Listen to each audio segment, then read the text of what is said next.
Hi friends, புரட்சி கலைஞர் விஜயகாந்த் திருச்சி மாநாட்டில் பேசின ஒரு ஸ்பீச்சுங்க. ரொம்ப ஒரு உணர்ச்சி வசப்பட்டு பேசினாருங்க. ரொம்ப தத்துவமாக உணர்ந்து பேசினாருங்க. நல்ல ஸ்பீச்சுங்க அது. அப்படியாப்பட்ட ஒரு மனிதரை நம்ம இழந்துட்டோங்க. அப்போ அவரை பற்றி யாருமே புரிஞ்சுக்கல. ஆனால் இப்போ அவரை தூக்கி வச்சு கொண்டாடுறாங்க.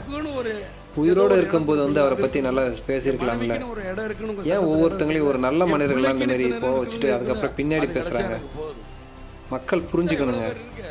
அவரை இந்த அளவுக்கு காயப்படுத்தியது ஒன் ஆஃப் த பார்ட்னர் இந்த மீடியா தாங்க.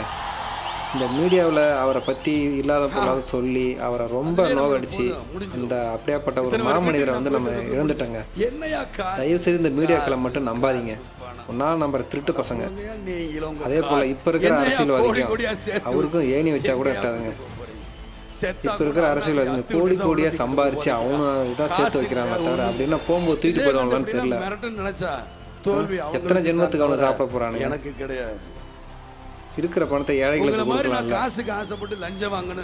ஒவ்வொரு அரசியல்வாதியும் அவனுடைய நிலைமை எப்படி இருந்து தெரியுங்களா? இந்த அரசியலுக்கு வராத முன்னாடி அவன் ரொம்ப கீழ்நிலையில் இருந்தவனுங்க. ஆனா அந்த அரசியல்ல கோடி கோடியா சுருட்டி வச்சுக்கிட்டு பினாமி பொருளை வச்சுக்கிட்டு அடிக்கிற லூட்டி இருக்குங்களா? சொல்லவே முடியல. இப்படிப்பட்ட மாமனிதர் மாதிரி யாருமே வரலைங்க. ஏழைகளுக்கு நிறைய செஞ்சவங்க. இப்பதாங்க இவரை பத்தி நம்ம எல்லாம் உணர்ந்துக்கிறோம். நானும் அவரை பத்தி கொஞ்சம் ஓரளவு தப்பா தான் நினைச்சேன். ஆனா இப்பதான் முழுசா அவரை பத்தி தெரிஞ்சு. ஆனா எந்த ஒரு விளம்பரமும் இல்லாதவருங்க. அவர் செஞ்சது வெளியே தெரியவே இல்லைங்க. இப்ப இருக்கணும் அப்படி இல்லைங்க. அவர் செய்யறதுக்கு முன்னாடி ஸ்டிக்கரை ஒட்டிடுறானுங்க, வீடியோ எடுத்துறானுங்க. இதுக்குன்னே பப்ளிசிட்டி பண்றதுனே பல பேர் இருக்கானுங்க. அப்படிப்பட்ட மாமனிதர் நம்ம இழந்துட்டாங்க. அப்படி பேசலையே, நான் வாழ்ந்துட்டேங்கிறதா சொல்ல 150 படம் நடிச்சிட்டேன், பாட்டு பாடிட்டேன், வசனம் பேசிட்டேன். பார்க்காத பணம் கிடையாது, பார்க்காத புகழ் கிடையாது. இதுக்கு மேல நான் உன்னை ஆசைப்பட்டு வரணுங்கிற அவசியம் எனக்கு கிடையாது. எந்த நேரமும் பதவி பதவி பதவி பதவின்னு பதவியை தக்க வைக்கிறது பார்க்கணும். இந்த பதவியை இந்த மக்களுக்கு நல்லது செஞ்சுட்டு போயா, நல்லது செஞ்சா நான் ஏன் கட்சி ஆரம்பிக்க போறேன், நான் எதற்காக வரப்போறேன்? என்னவே இந்த மக்கள் தூக்கி பந்தாடிடுவாங்க. போ வீட்டுக்கு போ, அதான் நல்ல மனுஷன் இருக்காங்கன்னு சொல்லிப்பாங்களே. நீங்க தான் நல்லவர்கள் இல்லாத அழிக்கிறீங்களே. இன்னைக்கு கரண்ட் இருக்கா? கிடையாது. விவசாயிகளுக்கு என்ன சொல்லி தினந்தோறும் விவசாயி சாகுற. விவசாயத்துக்கு என்ன சொல்லி ஒன்றும் கிடையாது. கடனை கட்டாத. அந்த கடன்ல பார்த்தா பாதி திமுக அதிமுக காரன் தான் கடனை கிடைச்சிருக்காங்க தவிர உண்மையான விவசாயிகளுக்கு கடன் போயிருக்கா? கிடையாது. கூட்டுறவு சங்க கடன். நான் ஒரு திமுக அதிமுகன்னு வச்சுக்க, ஊராட்சி தலைவர், நானே ஒரு 10 பேர் பேர்ல நிலம் கொடுன்னு சொல்லி கடன் கொடு. இவங்க 10 பேர் பேரில் கடனை வாங்கி இவங்க ஒரு டிராக்டர் வாங்கிக்கிறது, 4 க்ரஷர் ஏதோ ஒன்று வாங்கி போட்டு இதை கடனை கட்டிடணும். இல்லாட்டி கடனை கட்டாமல் இருப்பாங்க. அவங்கள காணணும். இந்த நேரம் பார்த்து அரசாங்கம் சொல்லிச்சு, நாங்கள் கூட்டுறவு சங்க கடன்லாம் ரத்து பண்ணுறோம். இவங்களுக்கு நிம்மதியாக போச்சு.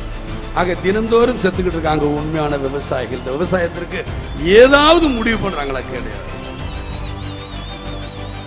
கோதுமைக்கு மாத்திரம் நீங்கள் 1000 ரூபா வாங்கி தரீங்க, நெல்லுக்கு 1000 ரூபா கொடுனா ஐயோ 1000 ரூபா கொடு.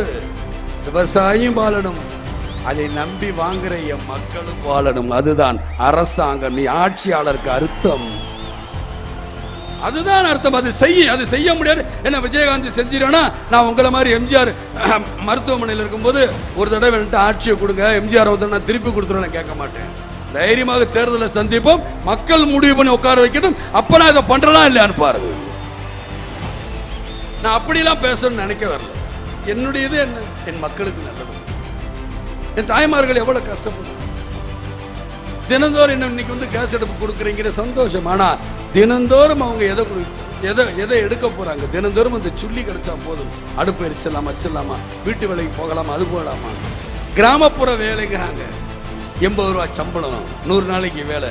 100 நாளைக்கு அந்த அதிகாரிகளே 50 நாளைக்கு வேலை பார்த்தது மாதிரி இவங்களே எழுதி கையெழுத்து போட்டுக்கிறாங்க. அப்புறம் எங்கேயா என் மக்கள் வாழ்வாங்க? என் மக்கள் நான் வறுமையை தானே பார்ப்பாங்க. ஆக சிந்திங்க மக்களை. இந்த கட்சிகளுக்கு திரும்ப நீங்க ஓட்டு போடணுமா?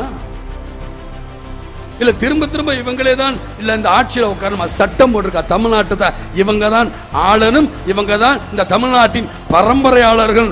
ஏதாவது சட்டம் ஏற்றி இருக்கா சொல்லுங்க.